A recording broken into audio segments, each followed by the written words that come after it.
এ বাবা দেখবেন আমাদের মতো দেখতে শুরুতে আমাদের মতো মৌলবী হুজুর, কিন্তু আমার নবীর মেরাজ মানতে রাজি না। এমন বাংলার জমিনে এমন অহরহ বিয়াদব আছে না নাই? এর একটাই কারণ, কারণ কি জানেননি? মেরাজুন নবী বয়ান তারা করে না। একটাই কারণ, মেরাজুন নবীর বয়ান করতে হলে আপনি আমার নবীকে নূরের নবী মানা লাগবে। কি নবী মানা লাগবে? আওয়াজ করে বলেন, সুন্নিদের নবী কি নূরের নবী না মাটির নবী? আওয়াজ করে বলেন, কি নবী? আমাগো সুন্নিদের নবী হলো নূরের নবী। قد جاءكم من الله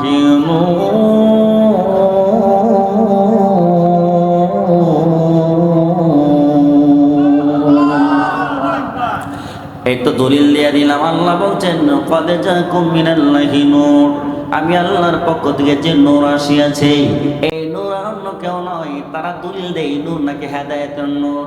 তারা কপাল টানা পড়ছে, আগে আর নবী না এলে তুই হেদায়েত কেমনে ভাইতে? কথা বলবেন ঠিক কিনা? এই জন্য তো আমরা কই, সুন্নির একটা কথা কই, পাগলা তিতা মিঠা বোঝে না, পাগলারে বিরানি দিও না। কথা বলবেন ঠিক কিনা? পাগলা বুঝে কোনটা মজা কোনটা তিতা, কিন্তু স্বার্থের উপর আঘাত পড়লে হেতে আর কিছু বোঝে না। এমন পয়সা বাঁচে না নাই? কথা বলেন না, আছে না নাই? কিন্তু আপনি আবার নবী রাহমাতুল লিল আলামিন আল্লাহর সাথে মেরাজ করেছেন। সাত আসমান পাড়ি দিয়ে আরশ আজিম, আরশ সিদরাতুল মুনতাহা।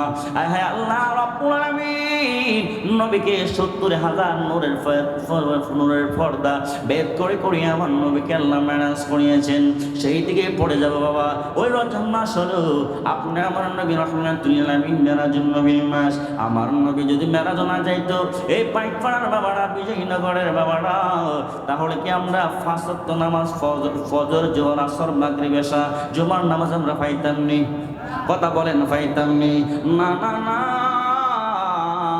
আল্লাহ রাব্বুল আলামিন নবীকে মেরাজ নিয়েছেন। এই জন্য এই রজব মাসে এত সম্মান, এত ইজ্জত।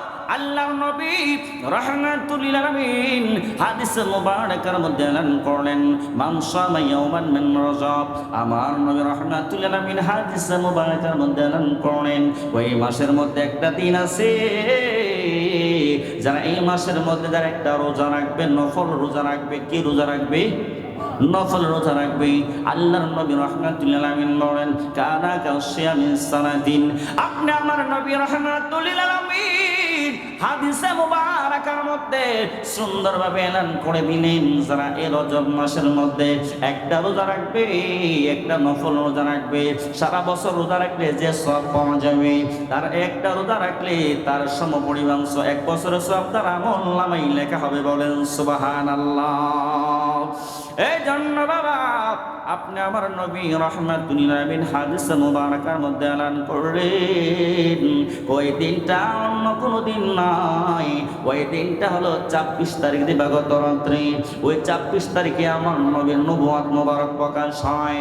ওই ২৪ তারিখ দিবাগত রাত্রে আপনি আমার নবীকে মক্কাতুল মুকাররমা আমার নবীর আপন চাচাতো বোন উম্মে হানি রাদিয়াল্লাহু তাআলা আনহা ঘর থেকে রব্বে কারীম আপনি আমার নবীকে আল্লাহ মেরাজ নিয়েছিলেন। উচ্চ সুরে জবান খুলে কি বলা যায় না সুবহানাল্লাহ? এই জন্য যুবক, ওই মুরব্বী আব্বারা, এই মাসের মধ্যে ২৪ তারিখ দিবাগত রাত্রে আপনারা বাবারা দিনের বেলা রোজা রাখবেন, রাতের বেলা ইবাদত বন্দেগী করবেন। আল্লাহর নবী রাহমাতুল লিল আলামিন বলেন, যারা এই দিনে যারা রোজা রাখবে তাদেরকে ১ বছরের সওয়াব তার আমলনামায় লেখা হবে। এই জন্য যুবক, এই পাইকপাড়ার মুরব্বী বাবারা, নওজোয়ান যুবক ভাইয়েরা, আমরা নফল ইবাদত বন্দেগী করার দরকার আছে না নাই? আওয়াজ করে বলেন আল্লাহু আকবার। জবান খুলে বলেন না ইয়া রাসূলুল্লাহ। এই জন্য বাবা গভীর মনোযোগ। আল্লাহ নবী রাহমাতুল লিল আলামিন নবীকে কেন আল্লাহ রাব্বুল আলামিন ১ লক্ষ মতান্তরে 2,26,000 নবী রাসূল আল্লাহ যুগে যুগে নবী পাঠিয়েছেন, কিন্তু নবী কোন নবীকে আল্লাহ মেরাজ নেয় নাই, কিন্তু আপনি আমার নবীকে মেরাজ নিয়েছেন। এই জন্য বাজান আমার নবী রাহমাতুল লিল আলামিনের শানে আল্লাহকে নবীজিকে মেরাজ নিয়েছেন। আল্লাহ কুরআনুল কারীমে দলিল রেখেছেন একটাই কারণ হলো আল্লাহ গো বন্ধু মুসা কালিমুল্লাহ, আমার বন্ধু মুসা কালিমুল্লাহ আলাইহিস সালাতু ওয়াস সালামের উম্মতরা বড় আমার মুসা কালিমুল্লাহরে বড় কষ্ট দিছে, অনেক বড় কষ্ট দিছে। নবী গো, ও নবী গো, নবী গো, আপনাকে কষ্ট দিলে আমি আল্লাহ বরদাস্ত করব না। আপনি নবী হলেন, আপনি নবীকে আমি আল্লাহ মহব্বত করি, ভালোবাসি, যার কারণে আমি রব্বে কারিম আপনাকে লকব দিলাম রাহমাতাল লিল আলামিন। এই জন্য বাবা আল্লাহ রাব্বুল আলামিন নবীকে কেন মেরাজ নিলেন, এর হাকিকত কি? আল্লাহ তো অন্য নবীদেরকে মেরাজ নিতে পারতেন, কিন্তু আপনার নবীকে কেন আল্লাহ হাবিবুল্লাহ বানাইলেন? কেন হাবিবুল্লাহ বানাইলেন? এর একটাই কারণ, আল্লাহকে একদিন মুসা কালিমুল্লাহ আল্লাহর সাথে তোর পারে কথা বলতেছেন, কথা বলতে এক পর্যায়ে বলতেছেন, আল্লাহ আমার মনে হয় আমি মুসা নবীকে এত সম্মান এত ইজ্জত আল্লাহ তুমি দিয়েছো, আমার মনে হয় আমার চাইতে অন্য কাউকে তুমি এত মর্যাদার সম্মান দাও নাই। জবান খুলে কি বলা যায় না আল্লাহু আকবার? আমার আল্লাহ ডাকতে কই মুসা নবী, আপনি জানেননি আমি আপনাকে কেন কালিমুল্লাহ বানাইলাম? আপনি দূর পাড়ে আমি আল্লাহর সাথে কথা বলার জন্য দেওয়ানা হয়ে যান, পাগল পাড়া হয়ে যান। আপনি যদি আমি আল্লাহর সাথে কথা না বলেন আপনার ভালো লাগে না, এই জন্য আমি আল্লাহ আপনার কালিমুল্লাহ বানাইলাম। আর হাবিবুল্লাহ কেন বানাইলাম জানেননি? এই জন্য আপনি আমার নবী রাহমাতুল লিল আলামিনের বিশিষ্ট সাহাবী মুসা আলাইহিস সালাতু ওয়াস সালামের ব্যাপারে বললেন, হাই কালিম এবং মুসা, কালিম এবং হাবিবুল্লাহর মধ্যে পার্থক্য কি জানেননি?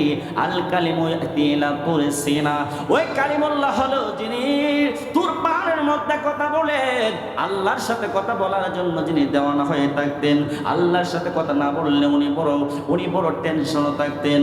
আমার আল্লাহ ডাকতে মুসা নবী, আমি হাবিবুল্লাহ কেন বানাইলাম জানেননি? হাবিবুল্লাহ মানে কি আপনি বোঝেননি? আপনি তো আল্লাহকে দেখার জন্য দেওয়ানা হয়ে যান, আর আপনার মালিককে আপনি বলেন, আপনার মালিক আপনাকে বলি লাম তারানি, আল্লাহ কো মুসা নবী আপনি আমাকে দেখতে পারবেন না। মুসা নবী কো আল্লাহ আমি আপনারে দেখতে চাই। আল্লাহু আকবার বলেন না। মুসা নবী কয় আল্লাহ আপনাকে দেখতে চাই, আমার আল্লাহ কয় লাম তারানি, আপনি দেখতে পারবেন না। এই হলো কালিমুল্লাহর শান। আর আপনি শুনুন হাবিবুল্লাহ কানে কয় আল হাবিবু ইয়ানামি আলা ফিরাশাতিহি, আয় হাই নজাহাতুল মাজালিসের মধ্যে আসছে আপনি আমার নবী রাহমাতুল লিল আলামিন ফুল সজ্জার বিছানার মধ্যে নবী আরাম করবেন, আপনি আমার নবী রাহমাতুল লিল আলামিন আরাম করবেন।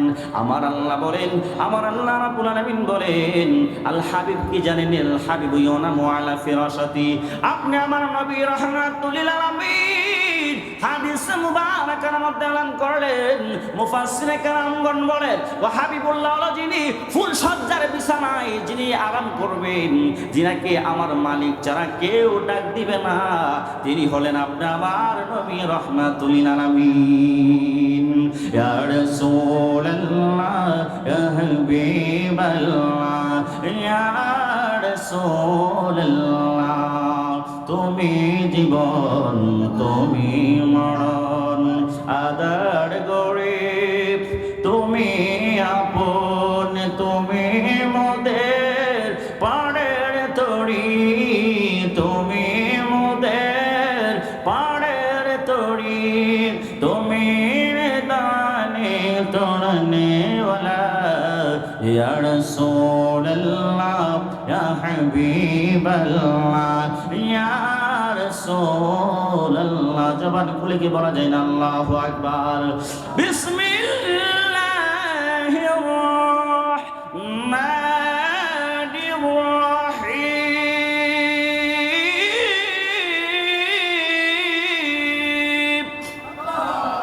ওয়ালা সাওফা ইউতিকা রাব্বুকা ফাতারদা,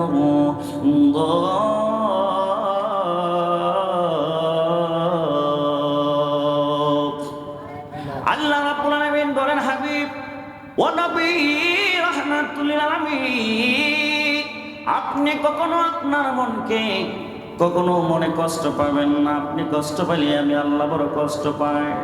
নবী গো, আপনাকে আমি আল্লাহ এমন ভাবে সন্তুষ্ট করব, অচিরেই আপনাকে এমন ভাবে সন্তুষ্ট করব, আপনি অচিরেই আপনি সন্তুষ্ট হয়ে যাবেন। জবান খুলে কি বলা যায় না আল্লাহু আকবার।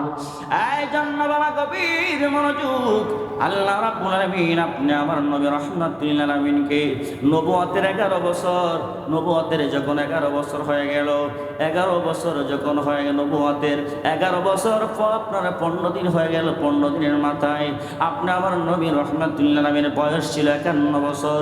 আপনি আমার নবী রাহমাতুল লিল আলামিনকে নবুয়তের দ্বাদশ হিজরিতে আল্লাহ রাব্বুল আলামিন মেরাজে যাওয়ার জন্য আমার নবীকে দাওয়াত দিলেন। আর এইমাত্র জিবরাইলকে পাঠাইলেন, ও জিবরাইল তুমি বলো আমার বন্ধু নবী রাহমাতুল লিল আলামিনকে দাওয়াত দাও, বন্ধু বন্ধুর বাড়িতে আসবে। বলেন না আল্লাহু আকবার। বন্ধু বন্ধুর বাড়িতে গেলে কি দাওয়াত লাগেনি? না না, দাওয়াত লাগে না। কিন্তু বন্ধু হলো ভালোবাসার মানুষ, বন্ধু হলো প্রেমের মানুষ, ভালোবাসার মানুষ, বন্ধু হলো পেয়ারা মানুষ। কথা বলেন ঠিক কিনা?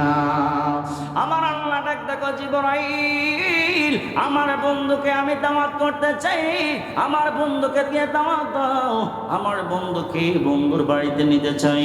জিবরাইল আলাইহিস সালাতু ওয়াস সালাম আমার নবীর কাছে গেলেন, ইয়া রাসূলুল্লাহ, নবী গো আল্লাহর বাড়িতে দাওয়াত দিয়েছেন আপনি যাওয়ার জন্য। আপনি আমার নবী রাহমাতুল লিল আলামিন বলেন, ও জিবরাইল আমিন, আমি আল্লাহর বাড়িতে যেতে চাই না, মেরাজ করতে চাই না। একটু নারে দেন, নারে তাকবীর, নারে রিসালাত। প্রধান বক্তার আগমন, হযরত মাহফিজ করি মুফতি নুসরাত সুন্নি আল কাদরি সাহেবের আগমন, এলাকাবাসীর পক্ষ থেকে সকলে বলি মারহাবা। হুজুর আমাদের তাশরীফ এনেছেন, ইনশাআল্লাহ আমার পরপরই ইনশাআল্লাহ আলোচনা করব। শুকর করি আল্লাহু আকবার। এখন বন্ধু বন্ধুর বাড়িতে গেলে বাজান দাওয়াত লাগে, এমনি তো দাওয়াত লাগে না। আল্লাহ কোন না, আমার বন্ধু সাধারণ দুনিয়ার কোনো বন্ধু নয়, ওই বন্ধু হচ্ছেন রাহমাতুল লিল, জবান খুলে বলেন রাহমাতুল লিল।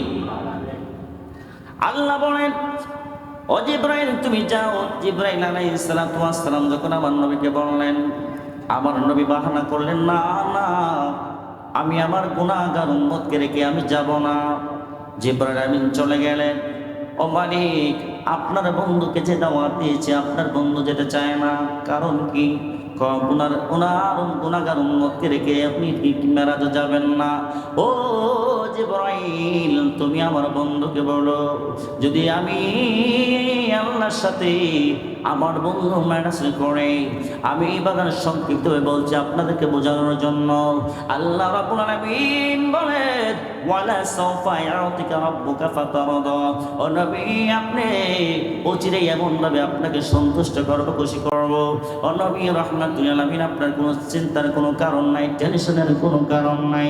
আপনি যদি আমি আল্লাহর সাথে একবার মেরাজ করেন, আপনার গুনাহগার উম্মতেরা দৈনিক 5 বার আমি আল্লাহর সাথে মেরাজ করে। বলেন সুবহানাল্লাহ। এই জন্য তো আমার নবী বলেন, আপনি আমার নবী বলেন, ইউসাল্লি কামা রাআইতুমুনি, তোমরা এমন ভাবে নামাজ পড়ো যাতে করে তোমার মালিককে তোমরা দেখতে পাও। যদি মনে করো তোমার মালিককে তুমি দেখো না, তুমি ধারণা করো নামাজে দাঁড়াইলে তুমি ধারণা করবা তোমার মালিক তোমারে দেখতেছেন। বলেন আল্লাহু আকবার। এই জন্য বাবা আল্লাহ রাব্বুল আলামিন জিবরাইল আমিনকে বললেন, জিবরাইল তুমি জান্নাত থেকে 70,000 বুরাক নিয়ে যাইবা। কত হাজার? 70,000 বুরাক। কম না বেশি? জবান খুলে বলেন না কম না বেশি? এ বাবা 70,000 বুরাক তো বাজার অনেক বেশি। দেখা যায় আমাদের বিজয়নগর উপজেলার মধ্যে সবচেয়ে বড় ইউনিয়ন হলো পারপুর ইউনিয়ন, বদন্তি চান্দরা ইউনিয়ন। কথা বলেন ঠিক কিনা রে বাবা? দেখলাম বদন্তি ইউনিয়নের মধ্যে আছে প্রায় 26,000 ভোট, আমাদের বিজয়নগরে আছে 28 থেকে 29,000 ভোট। কথা বলেন ঠিক কিনা? আল্লাহ রাব্বুল আলামিন যেমনি করে বাদান বিয়েতে বোঝা গেল কি আমাদের বিজয়নগরের মধ্যে আর হ্যাঁ যে বড় ইউনিয়নগুলো আছে তাদের পাওয়ারই অন্যরকম। কথা বলেন ঠিক কিনা? আল্লাহ বলেন যেমনি করে দুনিয়ার কোন বন্ধুর মতো আমার বন্ধু নয়। জিবরাইল আমিনকে বললেন জিবরাইল তুমি জান্নাত থেকে স্পেশাল ভাবে 70,000 বোরাক নিয়ে যাইবা। যে বোরাক গুলারে বাবা, বোরাক মানে কি জানেননি? বোরাক হলো বারকুন থেকে বোরাক। বারকুন শব্দটা হচ্ছে বিদ্যুৎ। বলেন সুবহানাল্লাহ। ওই বারকুন থেকে বাবা না আল্লাহ রাব্বুল আলামিন কালামে হাকিমের মধ্যে সূরা বনী ইসরাঈলের মধ্যে আল্লাহ বয়ান করলেন সুবহানাল্লাযী আসরা বিআবদিহি লাইলাম মিনাল মাসজিদিল হারাম ইলাল মাসজিদিল আকসাল্লাযী বারাকনা হাওলাহু লিনুরিয়াহু। ওই বারাকনা শব্দটা আমরা যখন ইসলামী স্টাডিজের মধ্যে পড়াশোনা করেছি দেখলাম থার্ড ইয়ারের মধ্যে একটা কিতাব আছে বৈজ্ঞানিক নির্দেশন। দেখলাম ওই বারকুন শব্দটা বিজ্ঞানীরা রিসার্চ গবেষণা করে তারা বিদ্যুৎ আবিষ্কার করেছেন। বলেন সুবহানাল্লাহ। ওই বাবা না গভীর মনোযোগ। আয় হাই বড় বড় দার্শনিক বিজ্ঞানীরা এই বিভিন্ন ধরনের বাবারা ইলেকট্রনিক যে যন্ত্র বলেন, বিভিন্ন জিনিস যন্ত্র বলেন, বাবারা সমস্ত কিছু যা কিছু আবিষ্কার করেছেন একমাত্র কুরআনুল কারীম রিসার্চ গবেষণা করে। বলেন আল্লাহু আকবার। বিজ্ঞানীরা কয় আয় হাই নবী যদি রকের ছাড়া যদি আল্লাহর বাড়িতে যেতে পারে, মেরাজ করতে পারে, তাহলে এই নবী তো কোনো সাধারণ নবী নয়। বিজ্ঞানীরা চিন্তা গবেষণা করে কাজে লাগাইলেন আয় হায় আল্লাযী বারাকনা হাওলাহু লিনুরিয়াহু। ওই আয়াতটা কারিমার তাফসীর করে রিসার্চ করে গবেষণা করে তারা বিদ্যুৎ আবিষ্কার করলেন, কারেন্ট আবিষ্কার করলেন, বিভিন্ন ধরনের বাবারা যে ইলেকট্রনিক যন্ত্র আবিষ্কার করলেন। এর একটাই কারণ আপনি আমার নবী বলেন বুইস্তু মুআল্লিমান, আমি নবী রাহমাতুল লিল আলামিন আমি নবী হইলাম শিক্ষক। আমি আল্লাহ আমি নবীকে শিক্ষক বানায়া তোমাদের কাছে আল্লাহ পাঠাইছি। এই জন্য আপনি আমার নবী শিক্ষক, স্বয়ং আমার আল্লাহ। অনেক বাইসাবারা কয় আমার নবীর শিক্ষক নাকি জিবরাইল। জবান খুলে বলেন নাউজুবিল্লাহ। এই জন্য বাবা গভীর মনোযোগ। আপনি আমার নবী রাহমাতুল লিল আলামিনকে 70,000 বুরাক আনার জন্য 70,000 বুরাকের সর্দার বানাইলেন জিবরাইল আমিনকে। জিবরাইল আলাইহিস সালাতু ওয়াস সালাম জান্নাতের মধ্যে কি 70,000 বুরাকদেরকে মেসেজ দিলেন। যা বললেন বুরাকের দল, এতদিন তোমরা যার জন্য অপেক্ষায় ছিলে আজকে তোমাদের আশাগুলো পূরণ হতে যাচ্ছে। বুরাকেরা বললেন ও সরদার জিবরাইল আমিন আপনি কি কথা বলতে চান? জিবরাইল আমিন বলতে লাগলেন আয় হায় আল্লাহ রাব্বুল আলামিন অর্ডার করেছেন বন্ধুর বাড়িতে আসবে, যাকে দেখার জন্য তোমরা এতদিন পেরেশানি ছিলে। আরশ আজিম লাউ কলম যার দিদার নেওয়ার জন্য, যার দর্শনের জন্য এতদিন অপেক্ষামান ছিলেন, ওই তোমাদের আশা পূরণ হতে যাচ্ছে। জবান করে কি বলা যায় না আল্লাহু আকবার। ওই জিবরাইল আলাইহিস সালাতু ওয়াস সালাম 70,000 বুরাককে দাওয়াত দিলেন, সবাই খুশি। আল্লাহু আকবার বলেন। সমস্ত বুরাক খুশি, কিন্তু বাজান জান্নাতের মধ্যে কে জানি ফোয়া কান্না করতেছে। জিবরাইল আমিন বলতে হঠাৎ ওনার কান মুবারকের মধ্যে আওয়াজ চলে আসলো, জান্নাতের মধ্যে এত বড় একটা খুশির খবর দিলাম, এর খুশির খবর দ্বারা কি তোমরা খুশি হও নাই? কে কান্না করতেছো? এ জিবরাইল আমিন বলতে লাগলেন কে ফোয়া কান্না করে? কে রে ফোয়া কান্না করে? হঠাৎ করে দেখতেছেন জান্নাতের একটা কামরার মধ্যে একটা কোণায় একটা বুরাক ফোয়া কান্না করতেছেন। জিবরাইল আলাইহিস সালাম গেলেন, এ বুরাক তুমি কেন কান্না করো? বুরাক ডাক কয় জিবরাইল আলাইহিস সালাম আপনি তো হচ্ছেন ফেরেশতাদের লিডার, আপনি কি আমার কথাটা শুনবেননি? আমি কেন কান্না করতেছি? আর জিবরাইল আলাইহিস সালাম বলতে লাগলেন আমি তোমার কান্না শুনে তোমার